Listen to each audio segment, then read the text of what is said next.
o'zingizni oxirgi paytlarda qaysi jihatdan rivojlantirdingiz? Tinchlanish. Oldingidek baqir-chaqir yo'q, tinchroq bo'ldi, Xudoga shukr. Jangdan keyingi rejalar qanday? G'alaba va mag'lubiyatdan qat'iy nazar. Allohimning izmidan chiqmasdan to'g'ri yo'lni tanlash va to'g'risi qimorni tashlash. Saturnda yutqazsa bahona bor. Shundagi jangni 2 kun oldin qabul qildi deb yozishyapti kommentariyada. Bunga nima deysiz? Hech qachon hech qanaqa gap bo'lmaydi. Xudo xolasa inshaalloh hech qanaqa erkak kishi bahona qilmaydi. Dangal rostini ta'kidladi. U xotinchalik ishlarni kazalanishi, bizda kazamasda otamiz bizda tug'ilganimizda elga oshib bergan o'g'il farzand ko'rdim.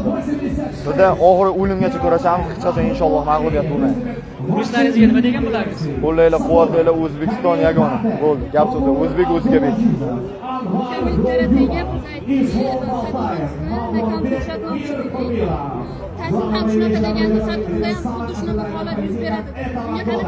Tayson bitta so'zni esdan chiqargandi, inshaalloh degan so'zni esdan chiqargandi. Men inshaalloh qo'shdim.